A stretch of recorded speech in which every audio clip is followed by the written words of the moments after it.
Good evening, everyone, and welcome to the City Council meeting of March the 22nd, and we're into the second half of our meeting, so welcome back to our planning students from the University of Waterloo. I'm excited to see how many of you chose to come back and join us. You'll get a real feel for what it's like to be a city councilor, where we come and go, just like you did today.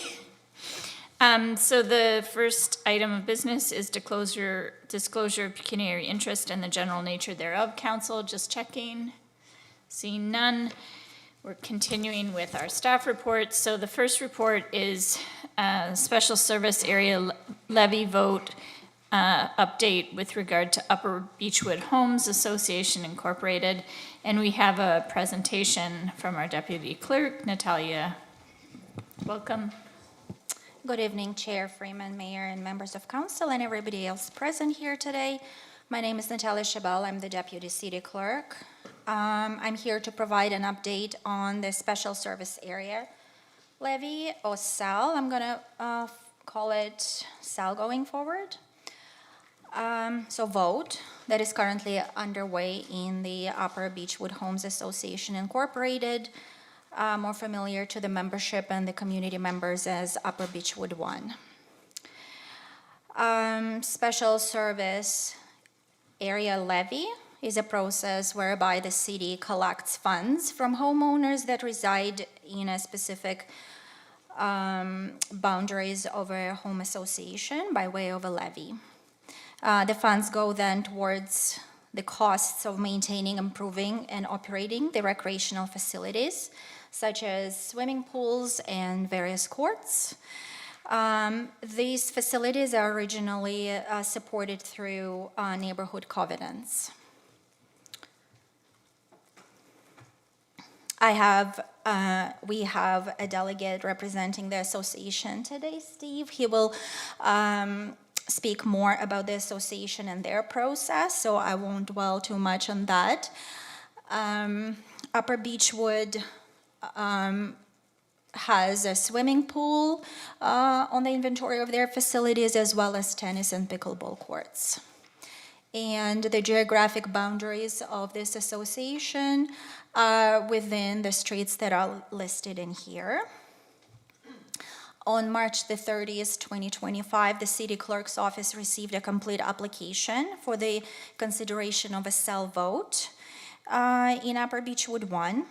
The association includes 214 homes, and the facility in question, like I said, the swimming pool and the tennis and pickleball courts.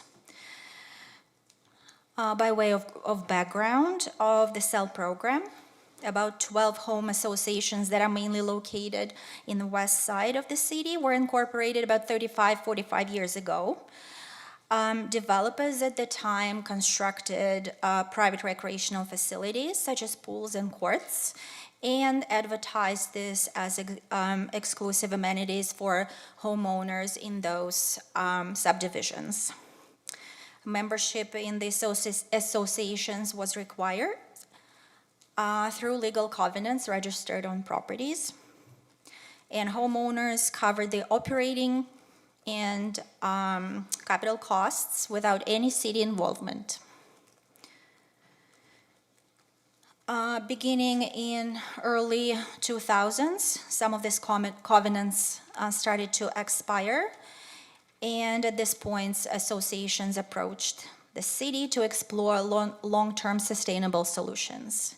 In 2005, the city launched a pilot SAL program, and in 2017, Council passed a policy to formalize the process.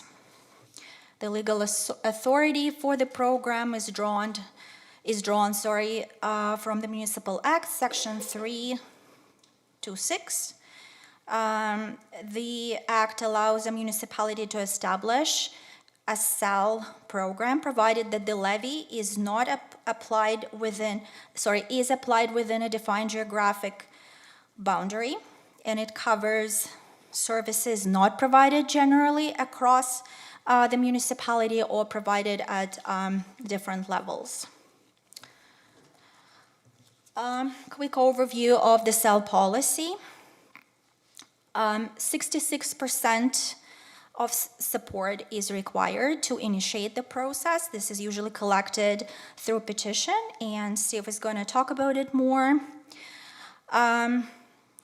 What is key for this specific vote is that the levy can take effect only while all the covenants expire, which is January 1st, 2027.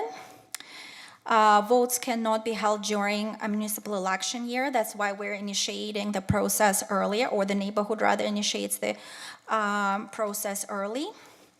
And finally, at least 66% of this must support, of the voters must support the cell. 66% of those voted must support the cell program before the bylaw is brought to council for consideration. And the process has to include at least one public meeting, which is what we're having here today. So this slide shows the vote, application, administration, and decision-making process. So right now we are on step 3 and 4.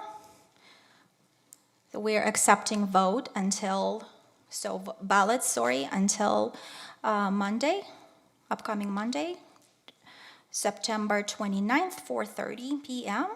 And the public opening of the ballots and an official results announcing will happen on September 30th, starting 9:30 in the morning here in the chambers.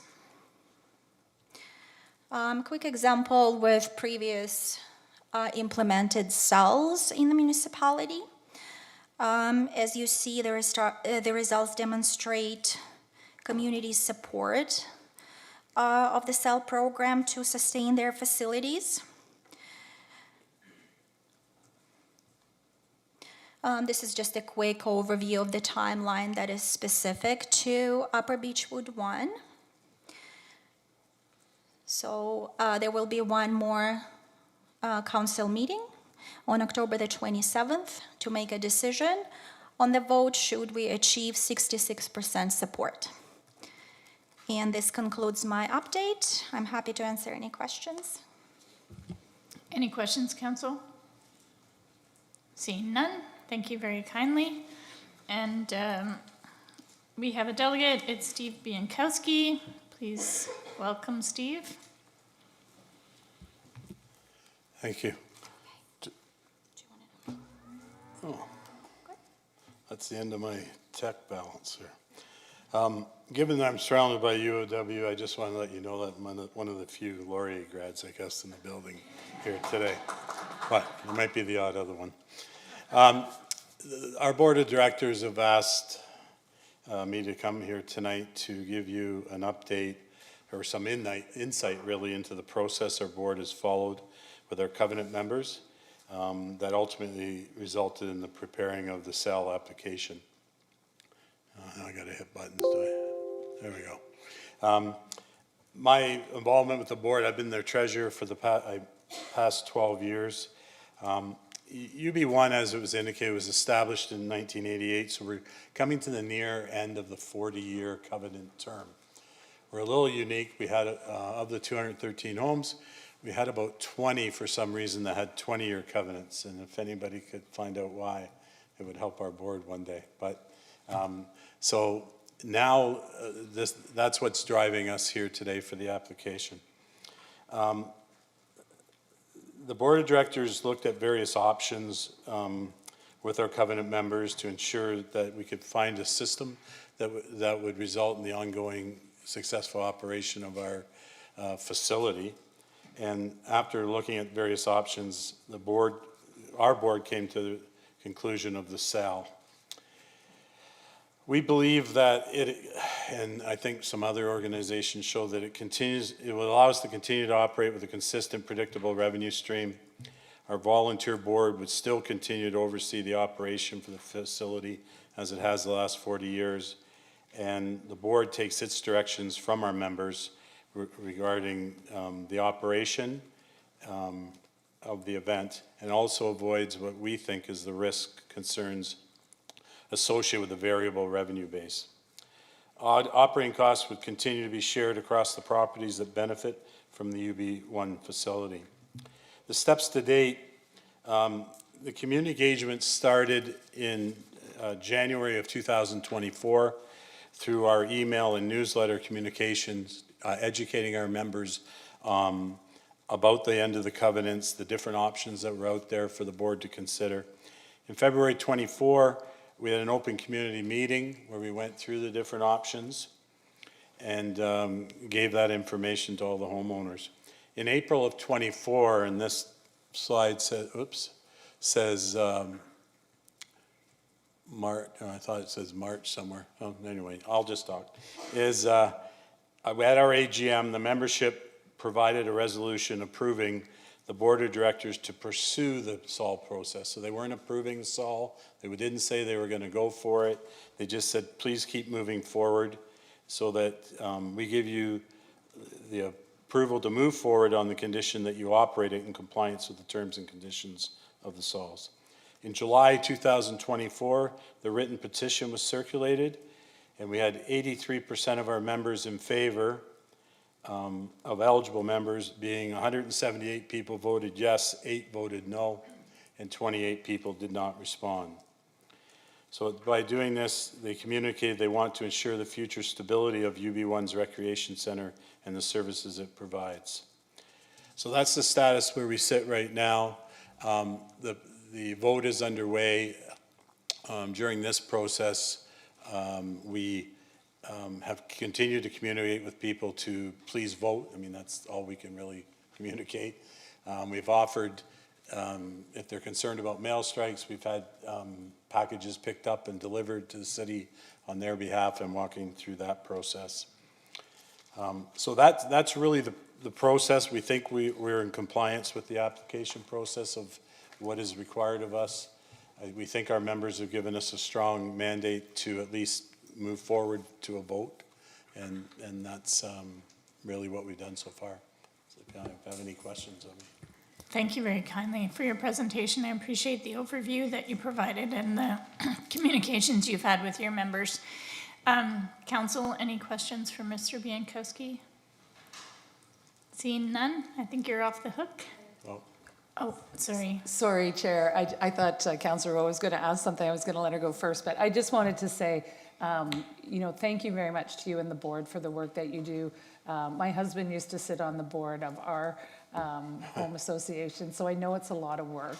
And then preparing and doing the work to get to this point. So just wanted to say thanks publicly on behalf of maybe the rest of council, but we appreciate the work that you put into this. Thank you. Okay, thanks.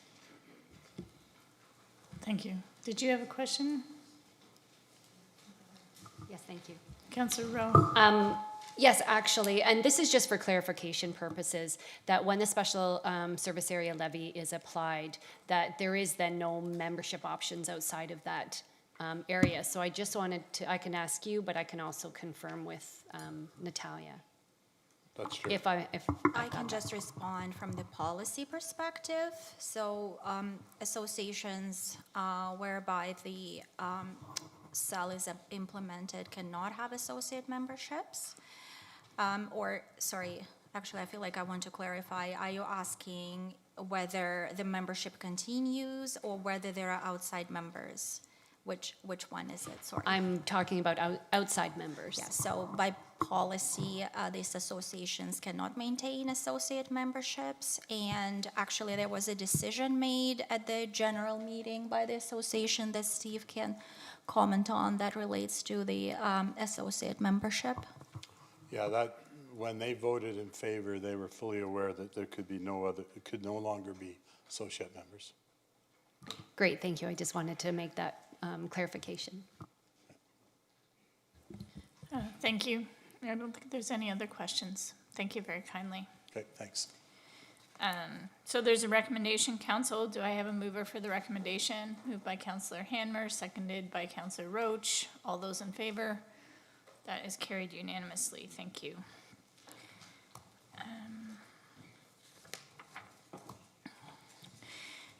We will now enter into our public meetings.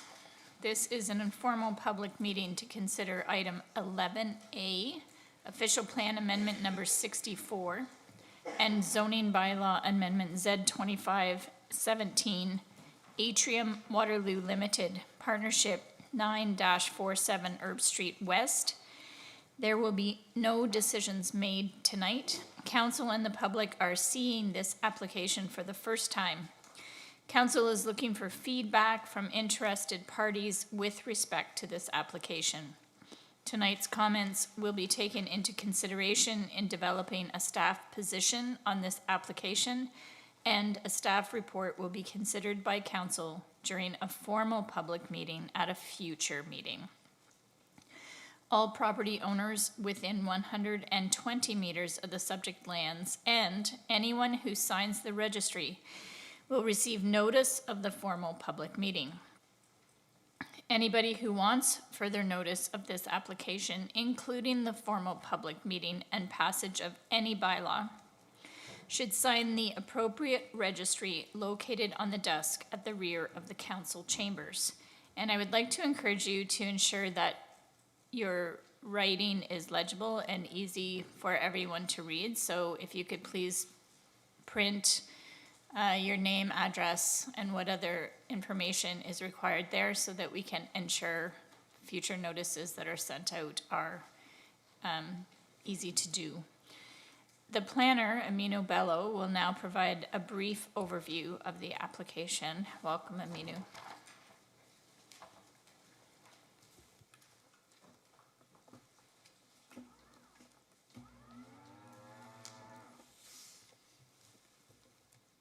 Good evening, Mayor, Chair, members of the public, and City Councilors. This is a formal public or informal public meeting for zoning bylaw amendment application and zoning and official plan amendment application 64, put forward by Atrium Waterloo Limited Partnership, also known as Momentum Developments, represented by GSP Group. Here we have a location of the subject property. It measures 0.18 hectares in size. Surrounded land uses include a mix of commercial and retail uses to the north. The existing parking lot is shown on the screen here, consisting of existing 1- and 2-story buildings known as the former Atrium and Angie's Restaurant. To the south, we have the Waterloo Public Square station and the Waterloo Public Square itself. And to the west, we have the CG campus and Knox Presbyterian Church. The property has 29.6 hectares or meters of frontage along Herb Street West and is currently an existing surface parking lot. Here are several site photos to provide the audience with a character of the existing site and surrounding uses. The image on our left is looking north in the direction of Waterloo Public Square. Here we can see the existing surface parking lot and the existing buildings, such as the Atrium building, which is the brown color building with the red roof, the Marsland Center, which is an existing 13-story building, and 1- and 2-story buildings along the Herb Street West Street. The image on the left of the screen, the right of the screen, is a northeast view from Herb Street West. Here we can see a more zoomed up image of the existing commercial and office buildings on Herb Street West. Moving on to additional photos, here's a view on our left of the screen looking from the southeast direction along Herb Street West. Here we can see a more zoomed up image of the existing Atrium building that's currently vacant and the access to the north parking lot off of Herb Street West. The image on our right is looking in the southwest direction. Here we can see an existing heritage building and shared use path along the Herb Street West frontage. In terms of the current and proposed planning framework, the City of Waterloo official plan designates these lands as commercial. It's further identified as a primary node in the city structure. Moving on to Schedule B, it's identified as high density with an 81 meter maximum building height. In terms of the proposed official plan amendment, the applicant has proposed to create a new specific provision area, also known as SPA, to permit a maximum height of 123 meters, also 39 stories, and a maximum density of 3,259 bedrooms per hectare. On the screen here, we can see an image of the official plan schedule showing the commercial designation of the subject site shown in black. Just for council and the public's information, official plan review was put forward earlier in the latter half of 2024, which provided a update to the official plan to include a new legislative framework and update policies. To note here, on the subject site, we can see a portion of the site is shown in the checkered white kind of hatching, which is labeled as deferred. So in official plan 58, these lands were deferred, which do not include the new policy direction, and lead this specific area as deferred is also known as a special policy area, which requires additional studies and investigation to be done regarding flood hazards. Moving a little bit more in detailed scope, the subject site is located within the Laurel Clare Special Policy Area. The official plan provides policy guidance for new developments and site alterations within flood hazard areas. And to note, any change or modification to the boundaries, policies, anything of that nature to the special policy area must be approved by the province, the city, and the Grand River Conservation Authority. To note, the site is shown in yellow, and it's within that area as a floodplain and subject to the control measures and other technical requirements through the review process. Moving on to the zoning, the current zone is holding Uptown Commercial Waterloo, Uptown Commercial. Pretty much include dwelling units on the first story within a mixed-use building and a range of commercial, employment, institutional uses, and things of that nature. This zone permits a maximum building height of 81 meters and a maximum density of 750 beds per hectare. To note, the subject site is shown in red there. And moving on to the requested site-specific zoning amendments, the applicant does not propose any zone changes. However, a number of site-specific modifications are being put forward, which include an increase in the maximum building height, increase to the density, modifications to the built form regulations, which include increase to the tower or decrease to the tower separation, podium, and rear yard setback. Also, changes are requested to permit a driveway to be located on adjacent lot where the bylaw requires the driveway to be on the site itself. Lastly, the applicant proposes to remove the holding related to rail proximity. Here we move on to the actual development itself. The applicant includes a 39-story mixed-use building containing 412 dwelling units. And within those dwelling units is a total of 591 bedrooms. 224 commercial ground floor is proposed along Herb Street. And within parking structure and underground and within the podium, it's about 216 vehicle parking spaces, 248 bicycle parking, and 933 amenity space on the 8th floor podium in combination of indoor and outdoor. We can see the subject site shown in red here. It's currently on the northeast corner. Small modifications include a realignment of the driveway, and we can see here that the driveway into the site requires an easement over the property to allow access over lands that are not owned by the developer. Here we have building elevation showing the character, the materiality, and the built form. The image on the left is a north elevation, as if we were standing on Herb Street, looking directly in front of the subject property. Here we can see the surrounding low-profile buildings and the 8-story podium leading up to a tower 39 stories in height. Moving on to the right image on our screen, we can see a south elevation as we're looking standing from the Waterloo Public Square lands. Here we can see the contextual differences between the existing 13-story Marsland Center and the low-story buildings all along the Herb Street West corridor. A number of studies and reports were submitted in support of this application. They're listed on the screen to here. In the essence of time, I'm not going to list them all, but these studies were provided as part of the complete application and will inform staff's review from agencies as well as external departments as well. In terms of the process, right now we are in the review stage. The staff review is currently underway with all the technical studies and reports identified from the previous slide. We will continue to gather feedback and comments from the public, internal departments, external agencies. These comments will be provided back to the applicant. The application will be refined, resubmissions and recirculations if necessary or if applicable. When staff are prepared and feel comfortable with the proposal, our report will be advanced with recommendations to City Council for consideration. And at that time, a public notification will be provided to applicants and a formal public meeting will be held for a council decision. And lastly, the final step, once a decision is made, that public notification will be notified to the public. That concludes a formal overview, and I'll be happy to answer any questions. Thank you for the overview. Council, questions for staff? Councillor Vasek and then Councillor Wright. Thanks, through you, Chair Freeman. Can you go back to the studies slide, please? Okay, thanks. So 2 questions. One, are there any reports, this is a bigger application than we've seen in the past for the most part, so are there any studies or reports and plans that are not on here that were considered and then put to the side, or is this kind of like the Cadillac of studies or reports and plans? Through the chair to Councillor Vasek, this is the list of full studies that were required to deem this application complete.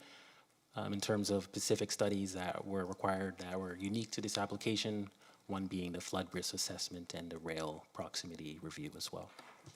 Okay, great. I want to just make sure that when this application, if and when this application comes back in the future, that we haven't missed any plans or reports. So highlighting that for you and for council, should they see any plans that are, and reports that are not here that they'd wish to see, because in the past I think we've asked or thought we might have missed some before. So just wanting to make sure we're not missing any.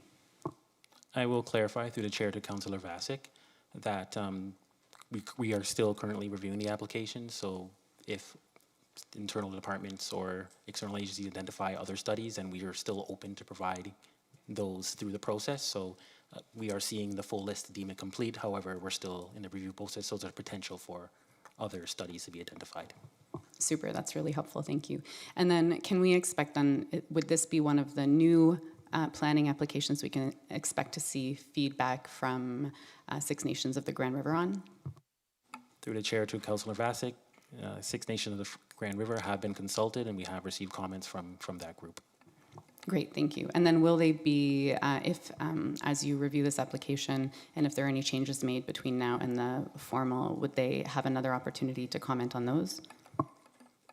Well, currently, through the chair to Councillor Vasek, currently right now, once the application is reviewed in full and the application is provided, or the comments are provided to the applicant, we would anticipate a resubmission, and at that time, we would do a recirculation, and the opportunity for comments would be provided from all agencies that were provided. Perfect, thank you so much. Councillor Wright. Thank you. Through you, Chair. I'm just hoping you can help clarify something.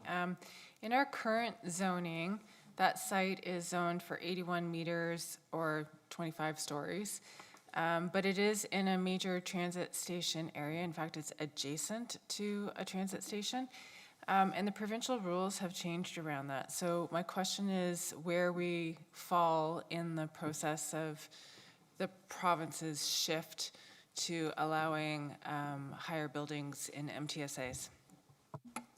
Through the chair to Councillor Wright, that was my intended purpose of this slide, but I'll just elaborate a little further.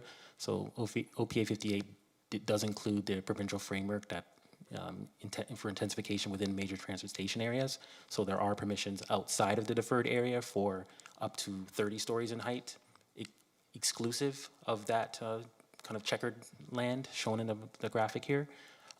So the deferred is essentially a way for us to manage the property in a site-specific manner. So we do have a flood risk assessment that was submitted with this application to look at that more in detail, where the deferred lands, the intent is to have a citywide assessment of the flood areas. So this application is looking at it specifically.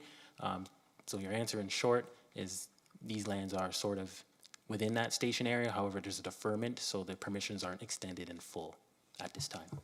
Okay, and can you clarify whether that applies to density as well?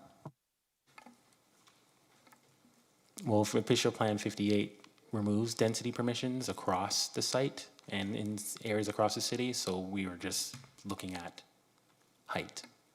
Thank you. I think I was asking that for the benefit of our students in the audience today. Thank you very much. Councillor Rowe? Did you want to?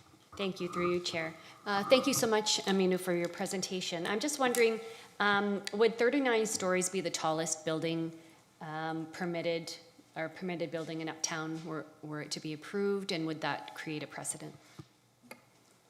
Through the chair to Councillor Rowe, currently right now 39 stories would be the tallest building in the city, proposed and planned. As of today, there is a proposal, or there was an approved plan for 30 stories at King and John, 203. The property escapes my mind, but it's on King and John. That was approved earlier in 2024 for 30 stories. Thank you. Mayor McCabe. Thank you, through you, Chair, and thanks, Minu, for the presentation.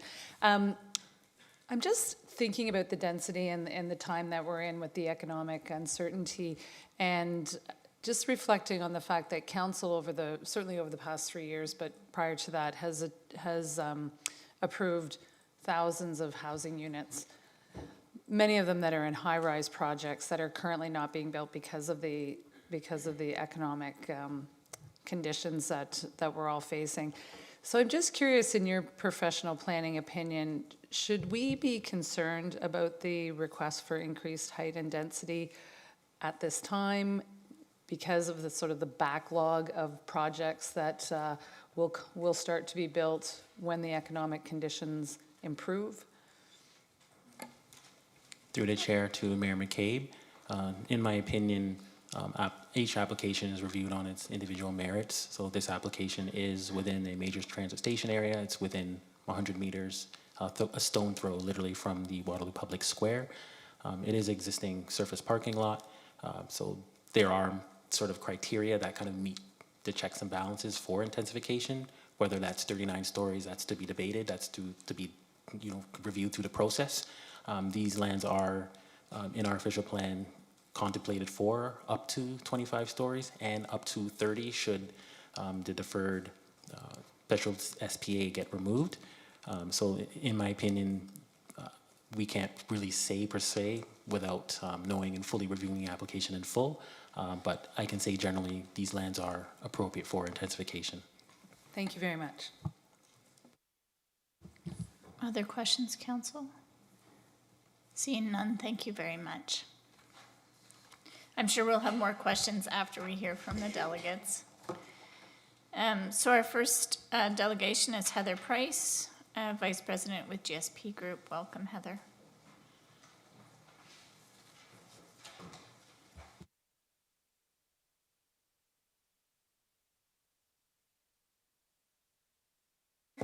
I'm not sure if you saw my reaction there. I did never realize this goes up and down. What a relief. Thank you. So good evening, Mayor McCabe, councilors, staff, members of the public, and of course, a special shout out to the University of Waterloo planning students who are here with us tonight. It's my absolute pleasure to be presenting this application. And I should take a step back and introduce myself. It's Heather Price with GSP Group. We're the planning consultants to Momentum Developments, who is advancing this proposed development. So my main purpose here tonight is to provide additional information, sort of to supplement what you've heard already from my colleague, Mr. Bello, and elaborate on the details of the design. But more importantly is to hear the feedback from the attendees who are here tonight and answer any questions that I can. I believe this was covered in pretty good detail. The one thing I would just elaborate on is the Laurel Clare Special Policy Area. That covers a large swath of this site, as you saw in one of the earlier slides. That special policy area is going to be subject to a comprehensive review for the whole of it, the lands to which it applies, but that's several years down the road. And so we've been working with staff. We now understand the process a bit better. It requires some engagement with the province because of the request for additional height. So we have consulted the province for some direction around the flood assessment, and they indeed will be the approval authority of the development, specifically the official plan amendment, should we be fortunate enough to receive your recommendation. So I have before you the site plan. This shows the site quite well. Just for clarity, it is the land dotted here that is the subject of the proposed development. So as you can appreciate, when density is expressed, it's calculated on that land area and not the whole of this larger parcel. And to expand a bit too as to the breakdown of the types of units within the proposed building, they're all located in the tower floors above a podium. And this is a typical tower floor plate that's on your screen. We are proposing a mix of unit types, including studio, 1-bedroom, 2-bedroom, and 3-bedroom units. It's predominantly 1-bedroom, but about 30%, a third, are 2 bedrooms and greater. Amenity for the proposed units is provided in a rooftop amenity atop the podium on the rear portion of the site, so facing towards the uptown square and the parking area. This is showing in some detail the floor plan as it relates to the access and circulation through the parking garage, and I won't get into the details of the technical circulation, but just so you can see how it's laid out interior to the building. We have 2 commercial units fronting onto Herb Street West to create that animation, with the parking and more functional, utilitarian, I should say, building elements interior to the building. It's a bit of a zoom in of the elevations that you saw earlier. This is just to get us more of a sense of the human interaction, the human scale, what is best appreciated when you're walking down the street and surrounding the property. So this is showing here the breakdown of the uses as you look at the building from Herb Street. So commercial units facing the public realm and the sidewalk along Herb Street with structured parking levels and a podium above. Now, it is there are several levels of parking structure. There's 7 stories of parking structure in this form, but it does appear and read, the intent is that it reads as only 3 large floors from the street.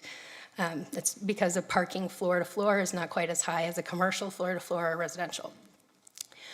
And then the tower, the residential units go up from there, and they are stepped back from the edge of the podium. So this is a bit more of a rendering of what that will look like. Here's the south elevation. So this is facing, oops, sorry. Wait, previous, there we go.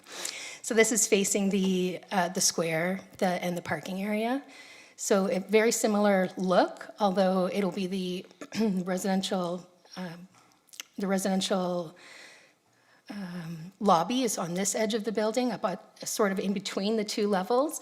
And at this level, it is it's some of that utilitarian space that I described earlier. You can see the sloping of parking ramps in that portion of the building.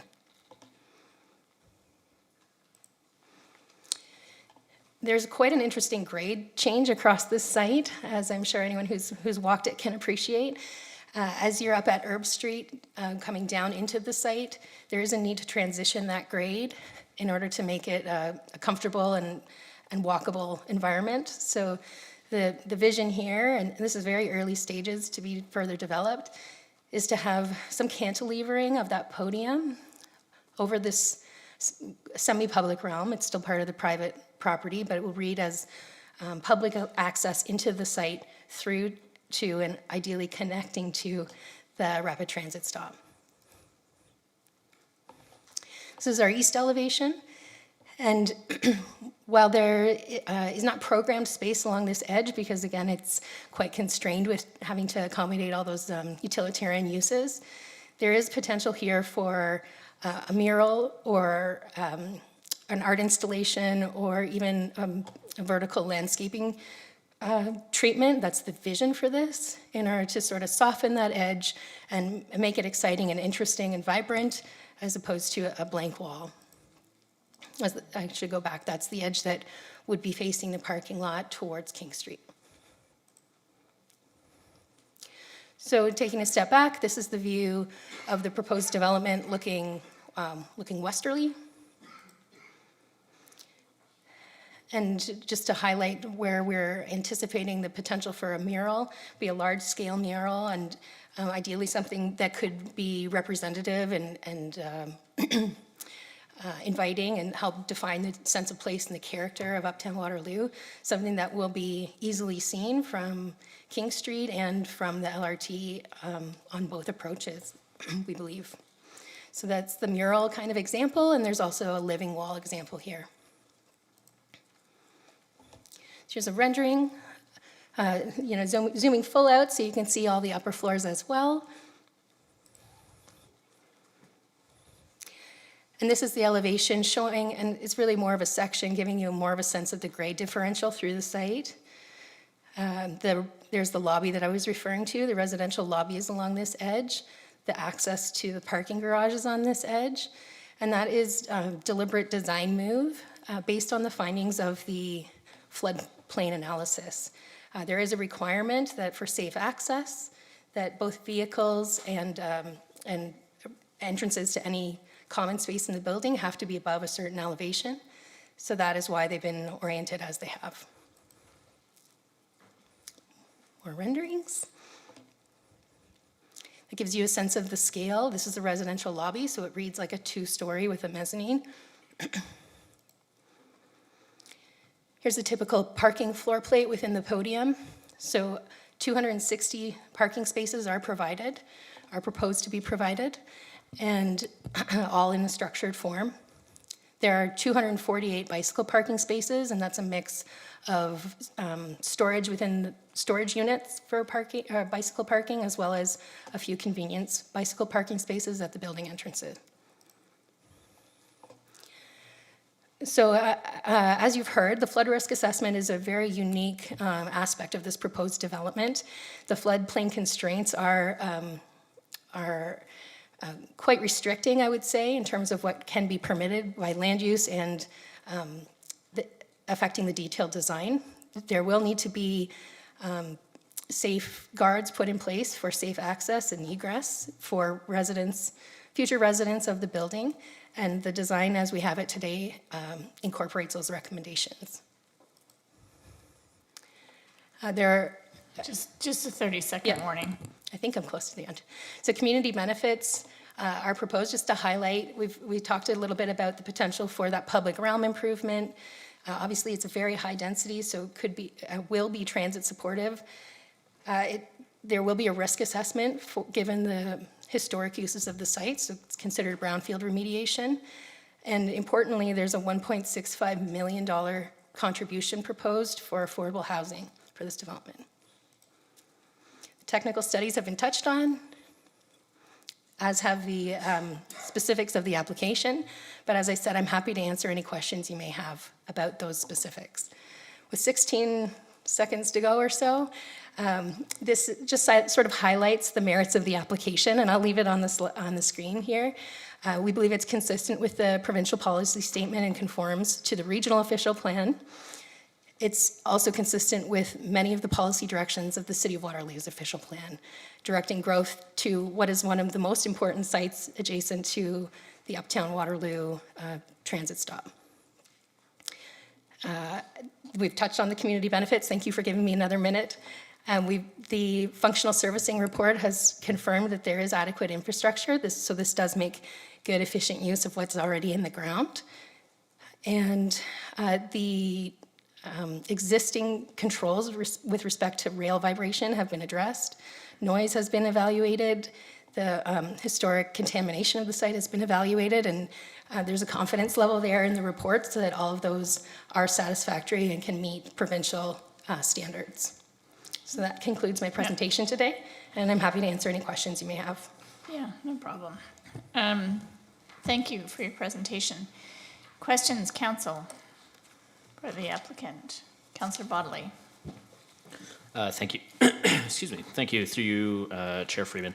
I'm wondering if you can highlight for us how, obviously, this is in a MTSA, and the province has made the decision that there are no parking minimums anymore in the in MTSAs, and yet on this site you're proposing 7 stories of structured parking, so 216 parking spaces. I recognize that that's much lower than what our previous parking requirements would have been and are in many other parts of the city. But I'm wondering if you can highlight for us what the justification is for having the amount of parking that's being proposed. Thank you, and through you, Madam Chair. The amount of parking that's proposed is based on what's the anticipated demand, based on our clients' experience with sales of similar product throughout the region of Waterloo, in locations that are similar, comparable to some extent, in that they are proximate to rapid transit. They are very well served by conventional transit, GRT buses, cycling networks, sidewalks, all the infrastructure. So it's sort of trying to split the difference between where we'd like to be and where the market is today. That's excellent. Thank you for that. May I have a second question? Yeah, of course. My second question is regarding the commercial space. So a fair amount of commercial space is being has been lost from this site, and I'm wondering if you can highlight for us. So 224 square meters are being proposed. How does that compare to what's currently on the site? And was additional commercial in this area considered? Through the chair, that is a reduction in the amount of commercial space that exists there today. The atrium in particular, the existing form, is somewhat unusual. It does take advantage of that big grade differential of having the 2-story opportunity, but it is quite unusual to have that type of typology for retail in this marketplace. The amount that's been provided is essentially what we can optimize based on the limitations of the floodplain assessment, where the entrances have to be, and in places that it's meaningful. We attempted to, or I shouldn't say we, the architect attempted to wrap it around the corners, make it accessible in that way, visually accessible to the extent that they could. Yep. Thank you. Other questions? Councillor Basak. Thanks, through you, Chair Freeman.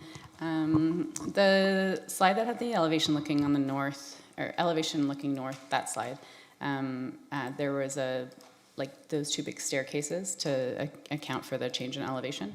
And it looked like there were also ramps. So my question is, in any place where there are stairs, are there also ramps to ensure that anyone who can walk up the stairs, anyone who needs to use a wheelchair or some other mechanism to get up, that anywhere someone can walk, they can also roll? Through you, Madam Chair, indeed, great question. You are seeing it here, the intent to have some grade transition in the form of ramps. That detail, it will depend on how much we are able to transition it. It might be in a couple of transitions so that the grade is not too steep. Otherwise, the alternative is to have access to the site through more of a perimeter access along the surrounding sidewalks, along Herb Street, to access at a location where the grade is not so severe. Okay, so is that something that we can also take back to our team, and could we also consult with the Ready team on this around that piece? Because I think what we're learning is we really don't want to make anyone feel as a council excluded from certain spaces versus others for the purposes of other certain community needs. So just a comment for everyone's consideration. And then the second is around the mural, and I think we all know that this council really loves art and public art. So just curious about how you plan to decide what goes on there. Through you, Madam Chair, it's early days for that. We're sort of at the stage now of determining if the scale is appropriate, if there's support for a move like this. Once we receive that direction, of course, open to direction from council on the expression that occurs there, any parameters that council may need to, may recommend would absolutely be taken under advisement. Okay, thanks. The only other then comment for consideration I'd leave is that, the City of Waterloo, like the Ready team, the Arts and Creative Industries team also has really specific expertise and also a vision for art and public art in the city. So if we could also include them in the discussions, I think that would be really great if this is how it moves ahead. And then can you clarify if it's rental or to own condos? Through the chair, at this time, it's to be determined. We haven't applied for a condominium. The desire is to provide it as rental, and that's certainly where the market is today, or is our client's sense. But depending on the timelines of how long it actually comes to fruition, that could potentially change. Okay, thank you. Yep.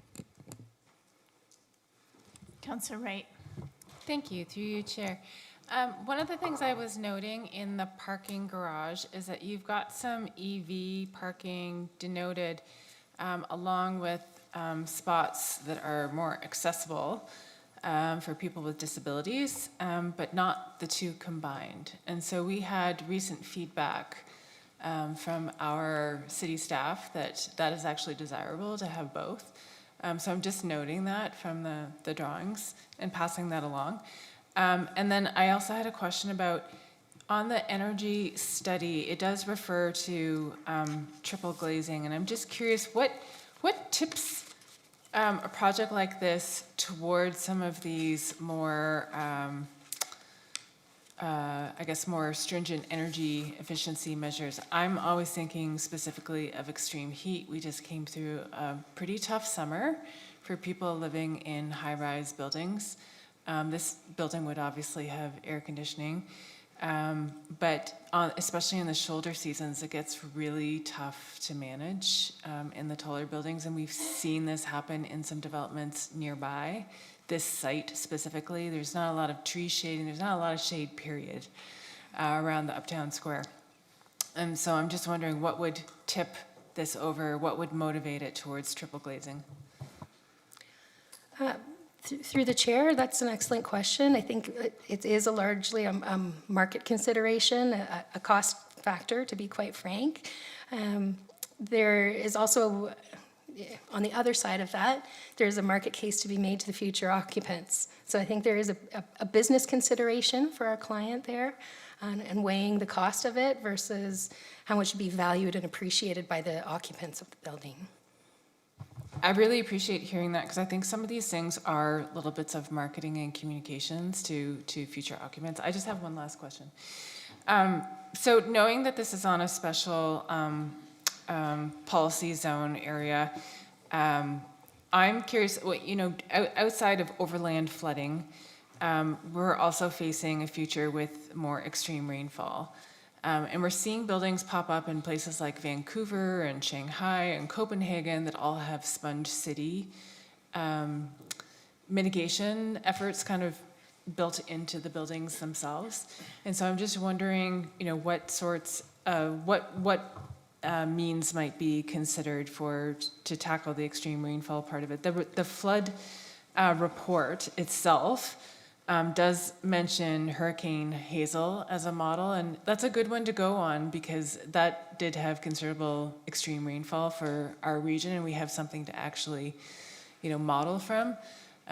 So just, a consideration. I'd love to hear your thoughts on that.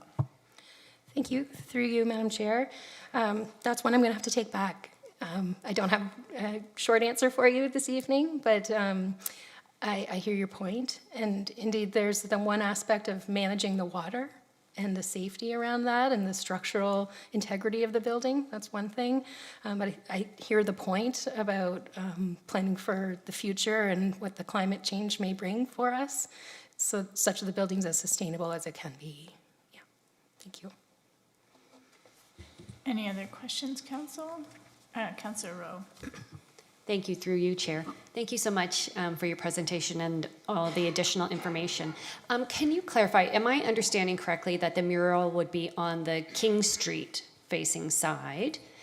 Yes. Yes. So then my question is, are there any thoughts about any activation of this side that faces Laurel Trail then in Waterloo Town Square?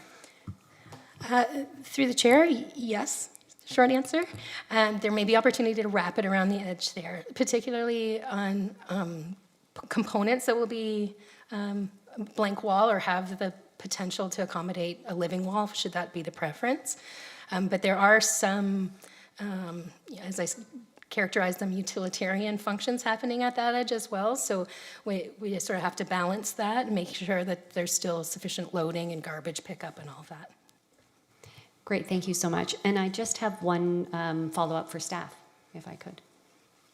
No problem. I think we'll see if there's any other questions for this delegate, and then I'll come back to the staff questions. Mayor McCabe? Thank you, through you, Chair. Thanks for the presentation and the information. I was just curious about, just let me flip back here. When you mentioned you're not sure yet if they're going to be condos or rentals, I was kind of under the impression they were going to be condominiums. So when would that decision, like where does that tipping point come when a decision like that? And I'm just also just curious how that may change anything that you're sharing here tonight. Thank you, through the chair.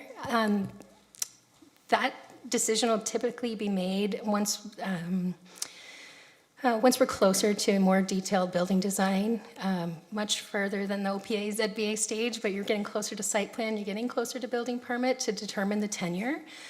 Frankly, from the function of the building, from the structural design of the building, not much would change based on whether the occupants own or rent.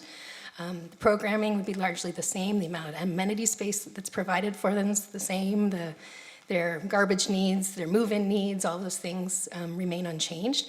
So then it really would be a business decision that's made later in the process based on whether there's really a market there for condo. Okay.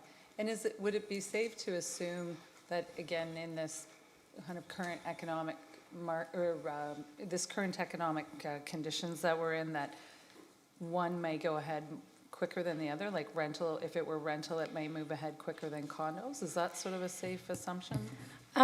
Through the chair, it's a little bit out of my area of expertise, I have to say, but my understanding of it is that financing is also a very large factor in determining which route to go.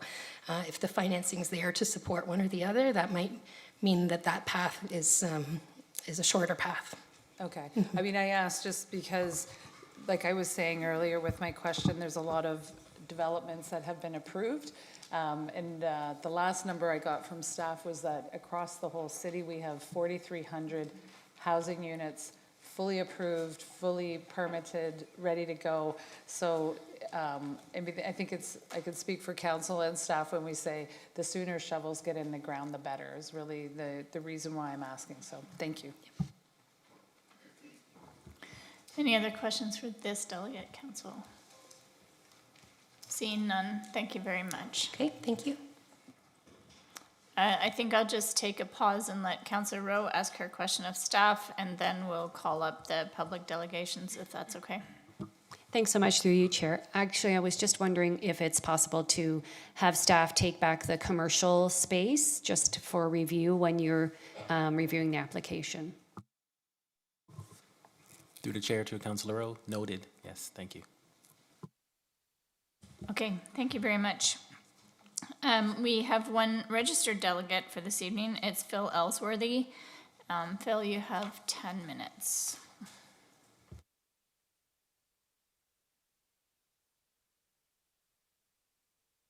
Can clerks, can you advance my slides? Okay, so I don't have to figure that out. Thank you very much. Thanks to Chair Freeman, Mayor, and Council. My name is Phil Ellsworthy. I live in Waterloo. I'm speaking today as a citizen and not as a member of a city committee. The first image is a portion of John Hoffman's 1855 survey, which shows the existing village and mills. And I don't know, okay, yeah, this does point. So there's the sawmill and the grist mill. I've learned that this area of the province was home to successive cultures of indigenous people, including for the last millennium or so, the people now referred to as Chononton. They practiced agriculture, managed areas of oak savanna, and lived in settlements of longhouses.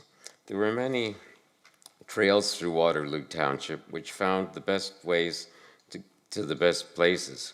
So Abraham Erb probably followed an indigenous trail to German Company Tract Lot 14 and found a previously inhabited clearing at the creek formerly known as Beaver Creek.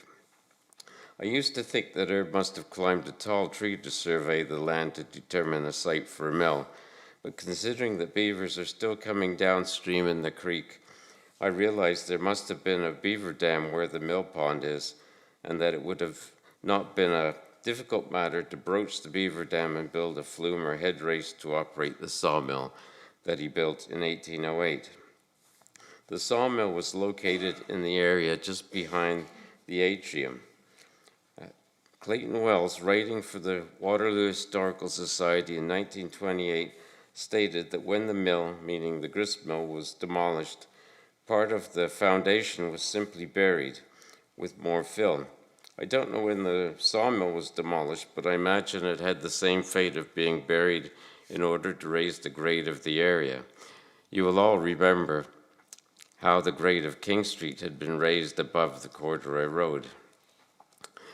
Next slide. So this is part of the 1927 topographical map showing Waterloo and the land contours. And there's where the mills are right there. I've been greatly influenced by the book Places of the Heart, written by University of Waterloo Professor Emeritus Colin Illard. He discusses the concept of prospect and refuge as being important requirements for human habitation. The height of land or ridge of Albert Street, which terminates at Erb Street, would have provided a place of safety to view a large expanse of wetland. The geography convinces me that this would have been a good site for indigenous occupation. And the last slide. This is an excerpt from Wells' 1928 article in the Waterloo Historical Society, in which he writes about Jacob Gockle Stroh. Stroh was a tanner by trade, a naturalist, a photographer, and a collector of indigenous artifacts. Wells states that Stroh found the sites of several indigenous villages, including at least one within the town limits. At that time, the town limits were Columbia to the north, and roughly Union Street to the south, and east to west Margaret Avenue and Amos Avenue. So this report, although vague, bolsters my surmise that there was an indigenous village in uptown Waterloo. The region of Waterloo Archaeological Master Plan was written in 1989 by the regional archaeologist Scarlett Janusis, who worked for the region from 1987 to 1993. I don't believe the position was filled when she left. The plan identifies uptown Waterloo as an area of low archaeological potential because of previous disturbance and development, even though the primary criterion is proximity of 150 meters to water. My thought is that evidence has been buried through landfilling and may still exist at a depth of about 10 feet. The references cited in the Archaeological Master Plan are all contemporary works on sites around the province, except for one historical reference, that being to Parcell's 1881 Historical Atlas of Waterloo and Wellington County. There was no reference to the Waterloo Historical Society annual volumes, hence no mention of the corduroy road on King Street, the discovery of which came as a great surprise to many. So I want to recommend a thorough professional archaeological assessment of the former Mill Square property, and I want to emphasize that if discoveries are to be made, it is better to do so before construction starts rather than during the course of the work. Thank you very much for your presentation. It was very interesting. It's always nice to get a history lesson. It was terribly abbreviated. I hope it was clear. It was quite clear. Thank you. Thank you very much. Questions for Mr. Ellsworthy? Comment? Okay, any questions? Seeing none, thank you very Okay. much. Thank you. Comment, Councillor Rowe, is it for staff or? Oh, to Mr. Ellsworthy. Oh, sorry. Sorry, Phil. Thank you. Sorry, Phil. I just wanted to thank you very much for coming and for sharing your knowledge and your interest, because it really is invaluable to the Municipal Heritage Committee and also to us to gather some of the knowledge that you have. So thank you very much. It's my pleasure. For sure. And then I do just have a comment for staff, if I may. And I'm just wondering if you can take Mr. Ellsworthy's comments into advisement when you're reviewing the application. Through the chair to Councillor Rowe, noted, and we'll be considering that information. I was just going to make one comment, if that's okay, and then Councillor Vasek. I think that based on the information we were provided, there could be some value in actually requesting a phase 1 archaeological study, if that's possible. Through the chair to the chair, yes, so this application is still being reviewed. We do have comments from our staff that can request that up, and we have the opportunity to do so. Thank you very much. Councillor Vasek. Through you, Chair Freeman. That was my question. But since there's such a big audience here, I think everyone should also know that Phil Ellsworthy has a book that aligns with his knowledge of this. So if you're curious about it, it might be at the library. Is it at the library, Phil? It's at the library. You could also order it. Although I have searched it up on Amazon, I would not buy a book from Amazon. I'm not judging anyone who does. I just really love independent bookstores, particularly the ones in Uptown, right, JS? Yeah? Old Goat Books now is where Marbles was, just over here, and then there's Wordsworth. Anyways, it's called Through a Changing Landscape, Photographing Place and Community in Waterloo Region. And it's a really stunning book, and it's a nice aesthetic, breezy, easy way to get familiarized with Waterloo too. Anyways, thanks, Phil. Councillor Bodley. Thank you, through you, Chair Freeman. Question for staff. When we are engaging with Six Nations of the Grand River and we come across some information such as this that would seem pertinent to them, do we have, as part of our engagement, is it two ways? Do we share this information back with them? And as a follow-up question to this, have they requested a archaeological study assessment in this location? Through the chair to Councillor Bodley. So with any study information is shared across, the planner, the role is to coordinate. So if information is provided that's pertinent to other departments, we collaborate wherever possible. In terms of Grand River First Nations, they have provided comments speaking to the archaeological assessment.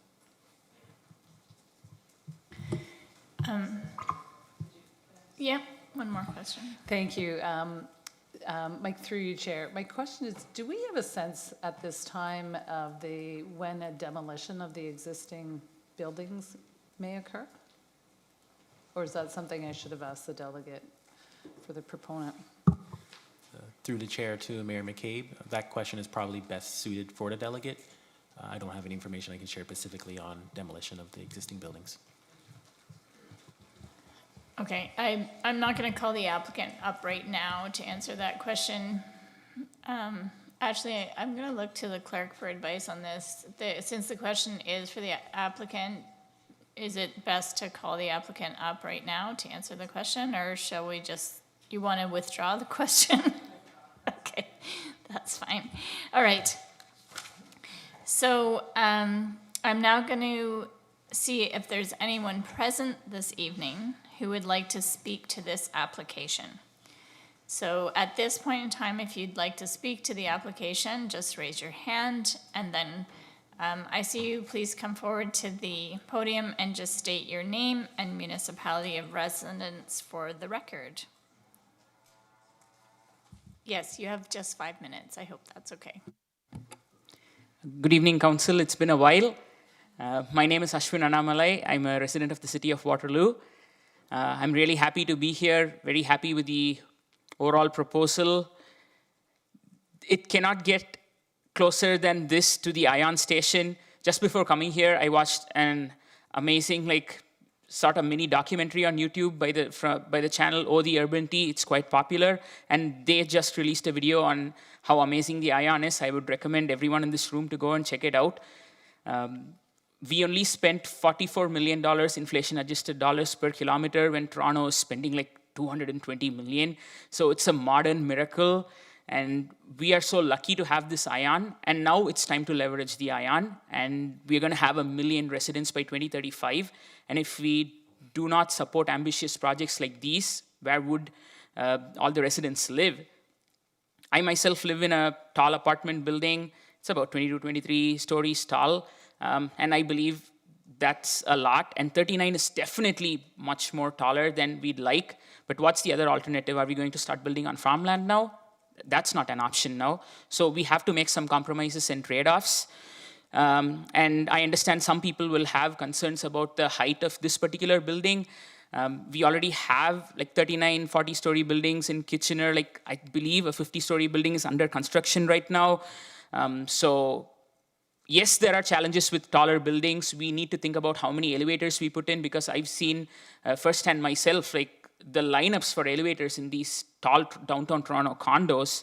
So there needs to be 6, 7 elevators at least for this particular building. The other concern that we need to bear in mind is, will our fire department be able to service such a tall building? Because the city of Kitchener's fire department is different from our fire department. So are we equipped to handle an emergency like a fire? So these are two main concerns that I have on top of my mind. And like Councillor Bartley pointed out, this building does have a lot of parking, way too much parking than what's needed, despite it being at the Ion station itself. Instead, what would be better is if we could remove 1 or 2 floors of parking and put in more 2 and 3 bedroom units. That would be amazing. Already 70% of the units in this particular proposal are either 1 bedrooms or studios, and the remaining 30% are only 2 and 3 bedroom family oriented units. And those are the kind of units that we have a shortage of right now in the city, and we should be building such units. And thankfully, right now, the housing market is cooling down, and we have enough supply of 1 bedrooms, but go try and finding a 2 or 3 bedroom unit, those are really hard to come by, and those are the units that we are supposed to incentivize here. And I'm really happy that Phil was here. Never expected to get such a deep history lesson today, but I'm glad we were all able to experience that and learn from Phil's expertise. So I'd like to thank Phil. And my last concern is that usually the time taken between these informal public meetings and the formal meeting can take years. Well, the province has legislated that it needs to be 120 days. So it would be really nice if we could stick to those timelines. I know staff are overworked. You are the smartest people out there. You work the hardest, but for some reason we are not able to meet the deadline. So I would request the senior administration to support staff and give them the necessary human resources and other technological resources so that they would be able to do this job effectively. I see a double standard here. If I were to pay my property taxes late or my water bill late, the city charges an interest of 15 to 18% per year. But if the city does things late, the city does not give me anything. So does this seem fair to you? I don't think it's fair. So the city must stick to the provincial legislated timelines and give all the resources and tools that our staff needs so that we can get more permits approved. Thank you. Thank you. Any questions for the delegate? Just a comment. Madam Mayor. Just a quick comment that we're on track to be 1 million people across the region in 2050. I don't want to give anyone a heart attack and say we're going to be there. I think you said 2035. It's 2050. All right, I stand corrected, Mayor. Okay. Any other questions for the delegate? Thank you very much. Thank you. I see your hand. We just have one question for staff. Councillor Rowe? Thank you, through you, Chair. I'm wondering, Aminu, if you can help explain, like, we have the 120 days, but some of the factors that may impede meeting the 120 days, or what can happen in the development process in consulting with the applicant and how that can shift the timeline? Through the chair to Councillor Rowe, so as per the Planning Act, official plan amendments and zoning bylaw amendments require 120 days for the review period. However, this is including what we do as staff, but there's also onus on the applicant when we do provide comments to respond to us. And earlier in my presentation, I showed the host of studies. So when we do provide comments, there's updates to studies, which can take time, which require sub-consultants to re-review information and update their modeling, for example. So sometimes it does extend past that 120 days. And in a complex application of this nature, we sort of anticipate that. Thank you for clarifying.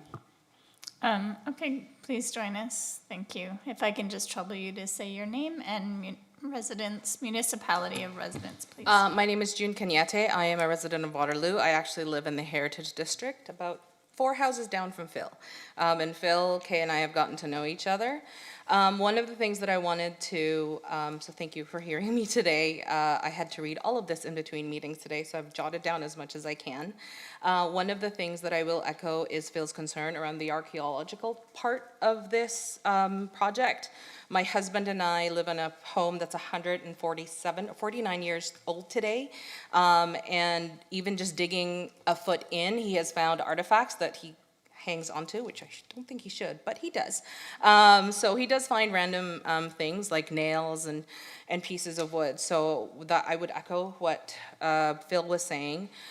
One of the things that I did look at today was around the sun study that was performed. Because of how tall this building becomes, there are going to be large parts of Waterloo Park, all the way down Herb as well, kind of in the later parts of the afternoon, between March, June, and I think May, or I can't remember, September was the other graph. My concern is, for example, the Waterloo Horticultural Society is right in the window of, I believe it's March, where their current garden is going to be covered for at least half of the day, based on what I've seen. Some of the houses that are currently towards past Herb toward even Regina are now covered by the building because of how tall it is. So my concern is around the loss of natural heat that people would have in their homes that we currently do now as a result of that sunshine.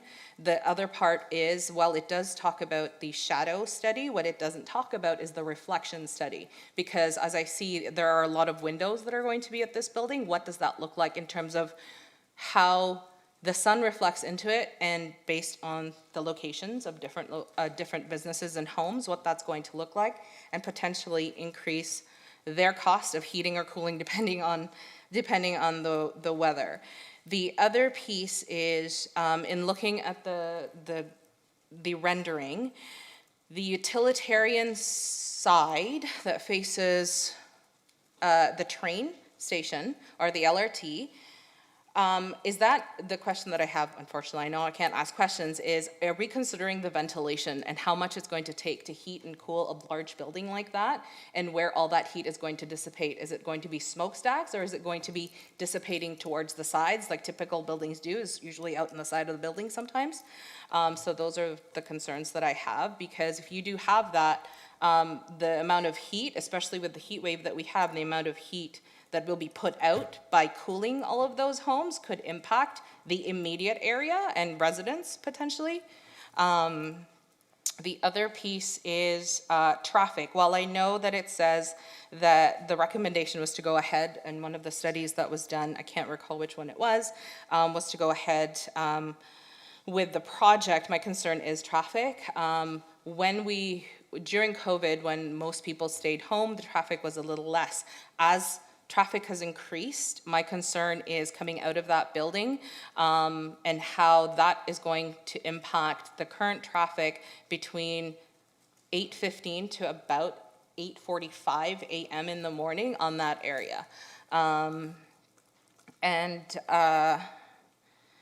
The other piece too, as you dig down, it says it's going to dig, the potential to dig down is about 6+ plus or 8+ meters down, what does that mean for the Laurel Creek Conservation Area? So I know it isn't exactly there, but there's clay and it somehow is part of it at some point. What does that mean? It seems like the building, because of where the floodplain is, has to be built like a boat.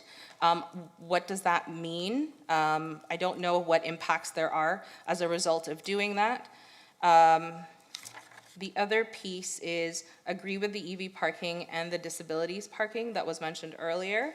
And the other item is considering the markets that Mayor McCabe said earlier around, right now we have lots of condos that aren't being sold and or are no longer valued at what they were before. Does it make sense to build something so large? I am currently against building this because of how large it is and the impact that it will have on everyone else around us. I'm hoping that, once we start looking at how large this project is and potential future impacts on the neighborhood and the individuals living around the area, we take those into consideration. And that is it. Thank you. Thank you very much. Really, oh, sorry, there might be some questions for you, if that's okay. Questions of the Delegate Council, Councillor Rowe. Thank you, through you, Chair. Thank you so much for coming and speaking. I think it's really important for council and staff to hear the perspective of residents and their concerns. I'm wondering if you can just expand a little bit for me about the shadow that you're talking about. So I'm looking at the shadow study. So I'm seeing in March that there is, from my perspective, impacts on that side of Waterloo Park. So is that's the time of year you're thinking, the spring, that it's going to impact? It's going to be all of it. So if you actually look through the shadow study and how large and how long it reaches out, at some point it actually goes all the way through to Herb Street, past Regina, and almost at Dana Short Gourmet, which is Pepler. So that's my concern, is those homes are losing that sunshine. We're losing that natural light that comes through as a result of us really needing it for our mental health and well-being, but that's where my comment came in. Okay, for sure. Sorry, I was looking at it in the opposite direction across Waterloo Park. Okay. It's based on the seasons. Yes. You can see how large it has become, and if you look at how the current Marsland building has its shadows, it is a much larger footprint than where those are right now. For sure. Thank you. You're welcome. Yeah, any other questions for the delegate? Seeing none, thank you very much. Question for staff, Councillor Vasek? Thanks, through you, Chair Freeman. Something from your delegation sparked this for me about the timing of traffic, but it's not related, so sorry, but I'm glad you brought it up. I just wanted to flag that I know you'll get comments from the region, but it may be worthwhile getting comments specifically from the Transportation Department, because they have the cycling, what's it called? It's open here. The cycling network expansion that's going from Lancaster, past Lancaster, down Bridgeport and Herb, and it goes right past there as well. So it might be worth considering for, traffic coming in, traffic going out, cycling, because I can't remember where the entrances and exits were on the presentation, so it may not factor into it, but it may, so worth directly asking if you could. Through the chair to Councillor Vasek, we will take that information back to talk with our active transportation folks. I'm kind of in that vein too. I just wondered whether or not some of these reports that have been commented on this evening will undergo a third-party peer review, recognizing that the region's no longer taking on that role. So I think some of the reports that are standing out for me include pedestrian wind because of the proximity to the transit station and the number of individuals that we could imagine being vulnerable road users, maybe walking, riding through there, or with accessibility devices, and then the shadow study and transportation. So those, and I kind of wondered a little bit about noise, but I suspect the background noise is fairly high in that area, so I'm not really sure, but I just wondered whether you could take that away for a third-party peer review. Through the chair to the chair. So in terms of third-party review, just speaking more generally, the region has delegated responsibilities to us, one being noise, others being stationary noise, which we review, and road traffic being Herb Street West would be the region's review. We have retained a third-party peer reviewer to review the noise study, so that's one piece. In terms of other peer reviews, our flood risk assessment, that is also being peer reviewed by a third party. So we'll also have staff's input as well as the peer reviewer input to inform our decisions and recommendations. So I just wonder if for your consideration, you could consider a third-party peer review for the wind study, just because of how much pedestrian use there is in that corridor. And I think there could be a value just to make sure that we've considered that. Through the chair to the chair, we will take that information back, but in terms of practice, we do have urban design staff that typically review our wind studies. So that's typically the process that we follow. But in terms of a peer review, I'm not going to comment on that per se, given this is an informal public meeting, but I can take that information and have those further discussions internally. Thank you. So turning back to the community, is there anyone else? I think I saw a hand up here. Yeah, please join us. And if I could just trouble you to state your name and your municipality of residence, that would be great. Thank you. Yes, hi. My Yeah, name you is have 5 minutes. Yeah, thank you very much. My name is Nabil Fahel, and I live in Uptown Waterloo. Actually 2 city blocks from subject property. I just also like to state I have no financial interest in the property or, the developer. But I just wanted to voice my support for this project. I am very excited to see this project and this proposal, which I got through an email circulated by Dorothy McCabe, Mayor McCabe. And so, yeah, I just wanted to say that this could possibly be, an iconic project in the heart of our city, in an area which is in need of more intensification, in my opinion. And also, I think that it would be very beneficial for Waterloo Town Square, which at times, as a person who's lived in Uptown for the better part of 15 years, could feel like the retail mall of death sometimes. So I think that it's really important that we have vibrancy in the Waterloo Town Square. We have a lot of programming around there and that sort of thing. So I'm definitely just wanted to voice. I've also had a couple of conversations with TriCap and others in the area, and I think it would be exciting to see a lot more vibrancy in that part, especially with all the kind of legacy of the Duke of Wellington and Angie's Kitchen and all that that used to be quite vibrant in that area. So right now it's presently dormant, it's sitting empty, and we don't have much going on in the area. And I think there's a lot of investors as well who have put some risk capital forward to try and see this project through in the early days, and this is a natural progression hopefully toward that. And it's nice to see people taking risks and trying to get projects completed. I live on Alexandra Avenue. There was a project that was approved back, 2014. It hasn't been built. It's still an empty parking lot.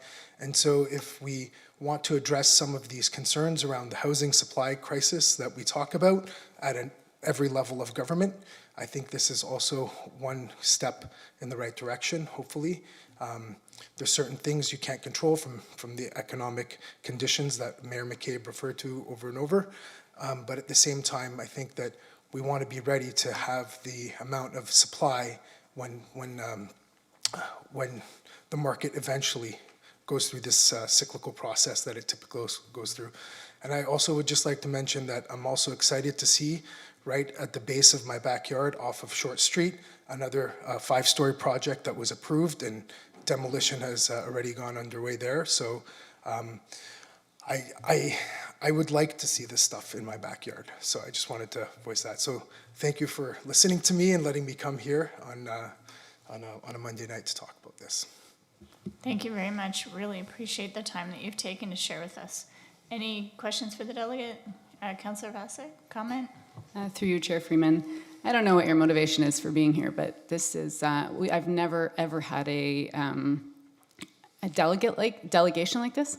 I'm just a little bit in shock. You literally have a development of 5 stories in your backyard that you are supportive of, and I guess I just want to say thank you for bringing that perspective here, because different. I'm not being critical, I truly am surprised. So I guess my question is, how are you surviving through the construction? Because that can be disruptive. If you want to share a little bit about your motivation for coming here today, but you definitely don't have to, but mostly about how you're kind of getting through the construction and how you feel like you're going to live through it after with the changes that inevitably do come from increased height around your area. Okay, I guess I say through the chair to Councillor Vaslik. I would otherwise be with my 3-year-old and my wife right now having dinner, but I thought that it would be important to make sure that I come and voice my support for some of these projects, precisely because I don't feel it happens often enough in city council politics.